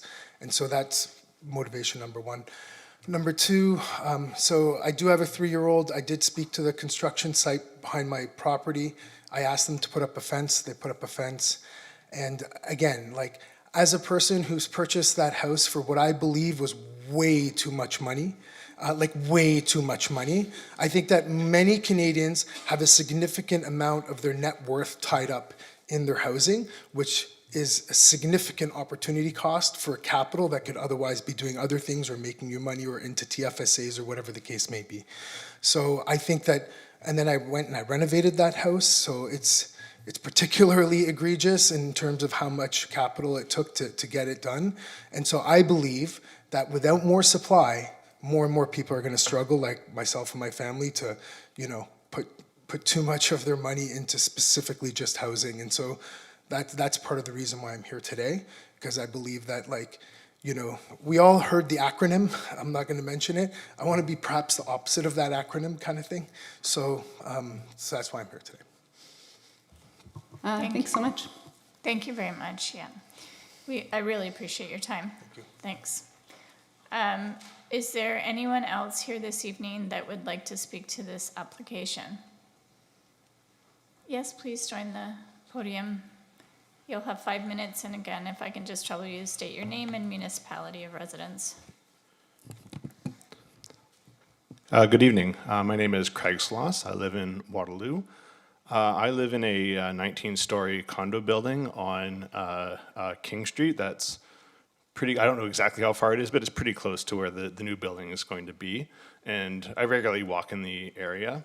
I walk past the site basically every day. So what I hope to be able to tell you is maybe a few anecdotes from my experience living in the area and why I think that is supportive. That makes me supportive of this construction. So the first point, I think we already know that we are in a housing crisis in this city, and buildings like this tend to take a very long time to be built. So it's not going to, something like this isn't going to solve the problem right away. The decisions to solve the problem we have today needed to be made 10 years ago, right? So even if there's concerns that this might not be built right away, I think we need to remove as many barriers as we can so that can start. Just to give you a little bit from my experience, I bought my condo pre-construction in 2017, and I took occupancy in 2020. And I don't know exactly when it came to council for approval, but I'm assuming it was a few years before that even, right? But what I'm reflecting on is the fact that there was a municipal election in between there. So like my condo exists because one council had a long enough term vision to say, we'll approve this building, even though it won't be built during our terms, right? And I think based on some of the decisions I've seen this council make previously, I think you do have that long-term vision, and I hope you'll continue that with this proposal. From affordability perspective, I think this is an important location for a building like this. I didn't see a reference to affordable units being in the building specifically, so maybe that's something to look at when this comes back for the formal public meeting. But one thing I will point out is that something that helps affordability is not having to drive. So when I bought my unit, one of the things that made it affordable for me is the fact that I lived near a transit station. I didn't own a car, so I both didn't have to pay to buy a parking space. I don't need to pay the additional condo fees that are associated with owning a parking space in the building. And of course, I don't have the expense of owning and operating a vehicle, insurance, gas, and all that, right? So I think the fact that it's in a walkable area and people can live there without needing a car is going to help affordability. So because of that, I think it's a really good spot to have affordable units because it does have that natural lowering of expenses because of the lack of an automobile need inherent in the design of the building, or the location of the building, I should say. The other thing I'll mention that, and I think the previous delegate alluded to this as well, but I want more people in the neighborhood because I've had businesses in the area that I have loved patronizing and I've had them shut down. So I would love to have a building to bring more customers to the businesses and stores that I love so that they can continue to survive and thrive into the future. I also like the fact that this building has a lot of 3-bedroom and 2-bedroom units. I've had friends who used to live in the core, then they had kids, and they would have loved to stay in the core of the city, but there just weren't options available for them, and they had to move out. So I really like the idea that we are giving people options who want to have families but still live in the core of the city. The other suggestion I'd make is that when this comes back to for the formal public meeting, one thing that wasn't clear to me from the presentation is it looked like it was a pretty big lot, but that the building was only in a fairly small corner of it. So I'm really curious as to what the plans are for the rest of the lot. I'll say personally, I'm hoping it might be some green space maybe, but I mean, I hope that maybe some more details on that could be explained when it comes back to for the formal public meeting. And yeah, that's my observations. Thank you very much for listening. Thank you for joining us this evening. I really appreciate it. Mayor McCabe? Thank you, through you, Chair. I just wanted to make a note that what I saw in the presentation with respect to affordable housing was not that it doesn't look like it would be maybe incorporated into it, but they were, I think it was 1.6 million that they would look to donate, if I'm getting that number correct. So there has been some consideration for that. Just wanted to make sure you're aware. Thanks for coming in tonight, Craig. We appreciate it. Any other questions for the delegate? Seeing none, thank you. Again, I'll ask if there's anyone else present this evening that would like to speak to this application. Please raise your hand. Seeing none. If there are no more delegations, this informal public meeting is now concluded. Staff will review the issues and provide further reporting to council at a later date.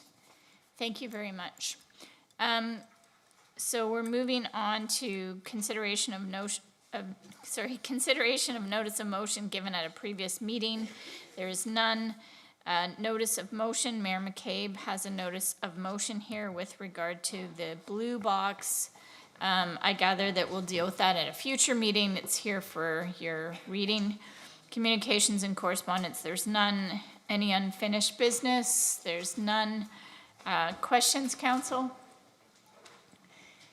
I certainly have a question for staff if they can take it away, and it's with regard to Whistler Road. I'm just going to put it on the record that Whistler Road in my ward and folks that live in the old Abbey subdivision effectively have 2 roads in and out of this entire subdivision. One is Old Abbey, one is Whistler. Whistler has now been closed for the better part of 2 months. It was supposed to be closed for 2 weeks. It's really unacceptable, and I'm just going to leave it at that, and I'll leave it to the staff team to follow up with the developer and to let them know. In addition to that road being closed, we've had some other adventures, like we had a culvert collapse on Old Abbey, which meant that Old Abbey ended up getting closed as well for portions of it, and we've also had emergency services attend to calls on Old Abbey, again blocking the road out, and it's just been really unacceptable. And maybe there's some lessons that we can learn from this and take with us for future service connections. So if we anticipate that they could go longer, maybe we can look at alternative exits, temporary exits, maybe onto Northfield or something to that effect. So that was one question that I really needed to put on the table. I guess the only other question I had is, I don't know what the process is for how we allocate, this is gonna sound silly, but how we allocate how many picnic tables that we put in public parks. Because in my ward, for example, we have a brand new construction that has happened with the region that's, I think, 88 new units on King's Court. And we have a park that we've made a lot of investment in. We've paved some of the pathways through there, which is really, really important for individuals that live in the independent learning or independent living center that is also on King's Court. But we have one picnic table. And they're using that park as a gathering place for the community, and we have a neighborhood association that's really trying to build gathering place and space there, and they've asked repeatedly for more picnic tables. As I said, I don't know what the process is, but I think that it would be great if we had a way that if community groups have a need for picnic tables, they come to us and ask for us, that we can figure out how to deliver on that request. And I'm just gonna, again, leave that with staff to take away. With new business? Yep, Councillor Wright. Thanks. I just want to acknowledge Lumen from the weekend. So thank you to City of Waterloo staff and the various sponsors that made Lumen possible. There were lots of people out enjoying it. It was beautiful weather. It was a clear night. Imagine if it had been last night. Oh, the horror. So we lucked out with the weather, and it was really fun to navigate all the little stations and enjoy the park, the square, the museum lot, the City of Waterloo building, and even our parking garage was involved. So excellent use of our facilities. Thanks. Yeah, that's awesome. Councillor Vasek. Thanks. Yes, two things. One, the city's neighborhood team has been helping neighborhoods name their areas, which is a great way to build cohesion and a sense of community in our neighborhoods and connect people with resources and information about what's happening at the city. So I just want to thank the city's team for doing two of these events in Ward 5, at Lexington and Auburn Parks, and they had movies and lots of people were out. I think the mayor was able to make it to at least one. I got the date wrong for the other one that I could make it to, so I did not go in the end. But I know residents really appreciated the opportunity, so thanks to city neighborhood teams for that. And then the Princess Cinemas had their 40th anniversary block party last Thursday, and it was so fun. The Jane Bond had their patio open. I stood there and I had drinks, and then the street was closed, and they were showing, oh my gosh, I have it up. What's it called? They showed Casablanca inside at the beginning of the day. I was able to make it for Stop Making Sense, which is a concert film about a Talking Heads show in 1984. It was so good, and people were clapping as though they were at the concert. It was lovely, and it's a great show anyways to just watch. So congrats to Princess for 40 years. I love that place, and to the BIA for helping them make it happen, and all city staff departments for also facilitating the closure of Princess Street for that really wonderful community event. I'm gonna also jump onto the neighborhoods team and say they did an amazing job too, supporting the Fox Hunt Neighborhood Association. They did their party in the park or music in the park on Sunday, and just like you had said, they lucked out on the weather. The whole event happened before Mother Nature ran through with the flooding storms, and they had just a wonderful turnout. There's a young lad in the neighborhood is it called the Chocolatier Kid? The Kid Chocolatier. Kid Chocolatier. And you can get your orders in now if you want to buy Halloween chocolates from him. He works at a local candy factory. They give him space to work, and it's quite impressive what he makes. So, and you know, it's just all of these events, and I'm sure you can attest to this, Councillor Vasic. It's the volunteers that work with our neighborhoods team are just so willing, and they're really making a difference in connecting neighbors with neighbors, and it's really exciting to see. Councillor Roach. Thank you, Chair. This Thursday, on the 25th, the Lakeshore South Community Association is hosting an open house. The community just wants to know a little bit more about how the new hospital that's being built near the University of Waterloo, how it's going to affect the community with regard to transportation, noise, housing, just community character. And I want to thank staff, Adam specifically, on helping me get some information pulled together. I think Councillor Hemner, you may attend, or Rowe as well too, so it'll be fantastic. So it's at Albert McCormick at 6:30 on Thursday. Thank you for that. Councillor, or Mayor McCabe. Thanks. I'll do just a quick note. It didn't happen in Waterloo, but there was a lot of people who are going to school at either the University of Waterloo and also a lot that at Laurier. So I thought I'd mention that yesterday afternoon was the annual Congress of Canadian Black Women, and the Canadian Caribbean Association of Waterloo Region, which is 50 years old. They had their youth awards. And this year they had 22. I think last year there was about 12. This year they had 22, I'll call them students, but they're young adults. They were at some point in their educational career. Some were in masters, some were starting first year university or college. A lot of them that live in the area while they're going to school, and what they're studying and their volunteer contributions to our community are tremendous, and they are some really high achievers. And so it's always really uplifting to go to events like that and to hear about what some of the young adults are doing in our community. And so just wanted to congratulate all of them and thank both of those organizations and their volunteers for continuing to find ways to support Black youth in our community. Thanks for that, Mayor McCabe. And under new business, I hope it's okay. A lot of the questions that the students were asking earlier were about us, who we are, what ward we represent, what our background is. And I just wondered if we could just quickly go around the horseshoe and explain who we are. So, Mayor McCabe, can you start? Sure, yeah. Welcome, everyone. It always is great to have the chambers full, so please come back next week. And we're here 3 Mondays of the month. But I'm Mayor McCabe. I was elected in 2022.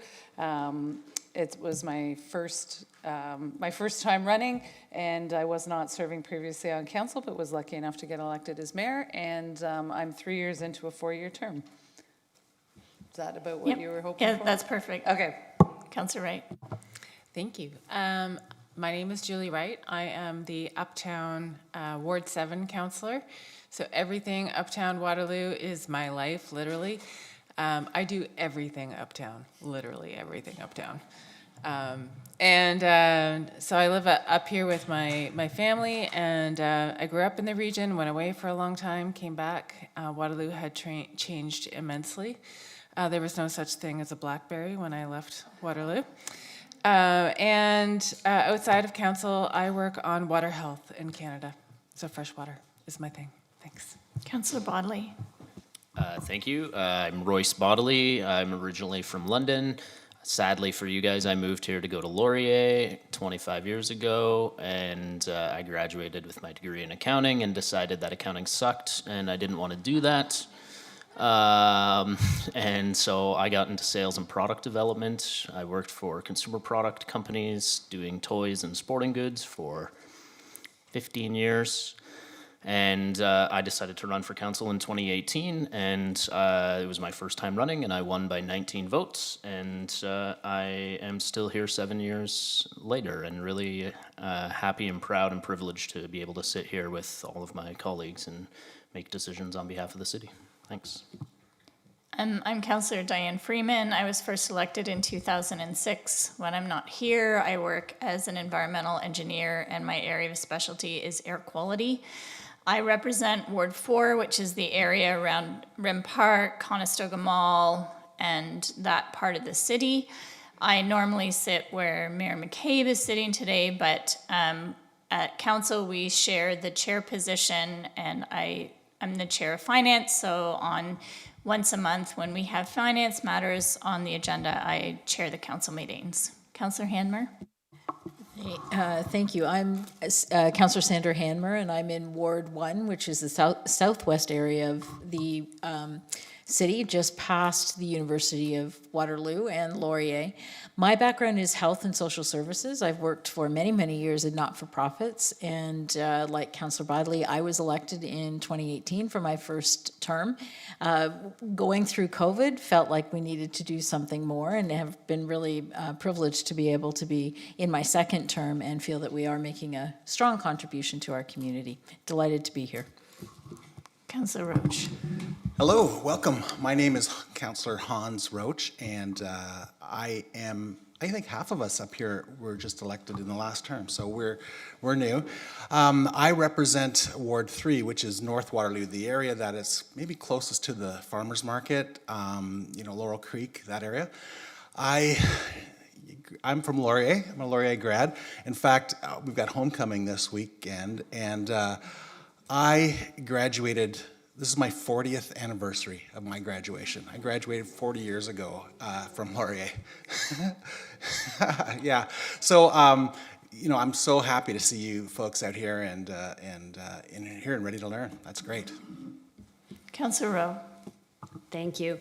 Hi, everybody. I am Mary Lou Rowe, and I'm the Ward 6 councillor, which is Central Columbia, which University of Waterloo falls into my ward, and I'm also a graduate of UW Environmental Studies when it was still called Environmental Studies. However, I'm a geography grad, so not as cool as planners. Anyways, I'm really happy to see you here too, your interests, your questions too. I was chatting with a couple of you after the first session this afternoon, and come anytime. Right? There's lots of planning on the agendas in the future, so come, ask questions, learn, and we're happy to talk to you. Thanks for coming. Councillor Vasek. Well, this was fun for me, learning. I feel like I know all that about you, but I don't know if we've ever done like a formal introduction. This is so fun. My name's Jen Vasek. I represent Ward 5, which starts at Bridgeport and Weber, where Walmart, Shoppers, Sobeys is. So that's the start of it, and then it goes across the expressway towards Kiwanis Park. I went to UW for my undergrad. I studied political science and history because my mom thought me getting a Ontario public service job was a good idea for solid reasons. That wasn't a criticism of my mom for that. And I thought that would be great because I really like clothes and I love Toronto, and I thought I could combine the two. In the end, I wanted to quit university 3 times because I don't really, I didn't see myself as an academic person.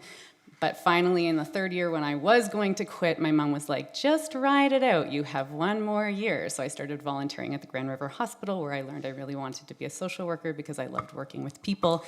When I couldn't get a job in oncology and palliative care as a social worker, I ended up working in poverty alleviation type programs, which had like a special place in my heart for family reasons. And now most of my outside work is related to poverty alleviation, because now I'm a non-academic person rounding out my PhD in exploring the schooling experiences of youth who live in poverty, who help their families get by in some way, either by providing emotionally, financially, or practically. And that's it. That's great, thank you. Mr. Anderson, do you mind if, I just wanted to say, like, as council members, we absolutely don't know what we don't know, and we rely so incredibly heavily on our staff team here at the city. And when our staff reports come to us, they come with recommendations, and if there's things in the report we don't know, we ask questions and we really lean into the expertise at the city. And Mr. Anderson is the Chief Administrative Officer here at the City of Waterloo, and I hope you don't mind. I just wanted to take the opportunity to recognize how important your team is that sit on the dais with us. Thank you, Chair Freeman. Yes, Tim Anderson, as Chair Freeman noted, Chief Administrative Officer for the city, and that's a role that basically has overall administrative responsibility for the city. So I get to work very closely with council and my staff colleagues around me here. And yeah, I've got 35 years of time here at the City of Waterloo, and I'm an engineering grad from the University of Guelph. So I'll pass it over to Jim here. Good evening, everyone. Excuse me. Jim Bowman. I'm a grad of U of W, Kinesiology and Recreation. My role is the Acting Commissioner for Community Services, which includes the recreation facilities that many of you may participate in, along with programs, bylaw enforcement, fire department, parks, and facility design and management. I've been with the city 36 years and very proud to be part of this team and seeing tremendous growth, and I love the city. Felipa? Okay, apparently I'm next. My name is Felipa Reynolds. I'm the Commissioner of Corporate Services. I too am a Laurier grad. I have two kids, one of which is at Laurier right now in their 4th year of the very uncool accounting that Councillor Bodley alluded to earlier, and that is actually my technical background as well, so I too am uncool. And I also have a first-year student at U of W in engineering, so we're all in really great hands here with so many great people in our local institutions. Thank you so much for being here. As Commissioner of Corporate Services, I'm responsible for a few different divisions. And so HR, finance, IT, communications, our clerks, legislative services, our legal team, and others. But yeah, so this is a great place to be. I'm going to pass it on to our Commissioner of Integrated Planning and Public Works. He might be conducting some interviews later for future planners, perhaps, but... Thanks, Felipa. Yes, I'm Ron Ormson. I'm the Commissioner of Integrated Planning and Public Works. So in that particular department, we have planning, engineering, building standards that issue building permits, city utilities, essentially water services, and transportation. And yeah, I've been at the city for 24 years. Like you guys, I went to the University of Waterloo back in the late 80s and never left. I'm actually from the York region, but stayed here, started engineering consulting after I graduated from the University of Waterloo, and 24 years later, I'm here at the City of Waterloo. It's a great place to work. And as Felipa said, for any planning grads, consider municipal service. It is very rewarding. It's not for the faint of heart. There's a lot of challenges, there's a lot of competing interests, but it's really important for the growth of our economy and for our housing supply. Madam Clerk. My name's Julie Finley-Sworn. I'm the city clerk. I also graduated Guelph, but I did spend a lot of time on weekends at UW. We won't talk about that. But I'm proof that you can graduate with poli-sci and get a great job, which my parents were actually worried about, so different generation. I'm almost 30 years in municipal government, always working in a clerk's type office, and our division manages the council process, elections, information management, information security, cybersecurity, things like that. And I'll turn it over to Carrie. Hi, everyone. My name is Carrie Van Niekerk, and I'm the Director of Corporate Communications for the City of Waterloo. I am a proud University of Waterloo graduate. I have an English degree, so you can also get a position in government with an arts degree. My team is responsible for community engagement, telling the city's stories. I'm sure you all follow the city's social media accounts to stay informed with what's going on. And it's just really great to see all of you here, and I hope you continue to stay engaged with the city. You can follow us at engagewr.ca/Waterloo. Carrie, what are our socials? Tell them about... Oh, all of our socials are at City Waterloo. Yeah, and Rook, are you comfortable just introducing yourselves?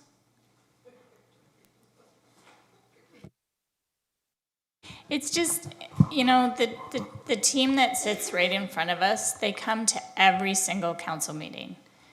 Okay, I'll encourage Rook later. I'm Natalia Chabal, the Deputy City Clerk, so Julie's deputy. I'm not a local graduate. I graduated from Dalhousie in Halifax, Nova Scotia. And my team, in addition to what Julie mentioned, my team is overseeing the Privacy Information Management Program at the city. Thank you.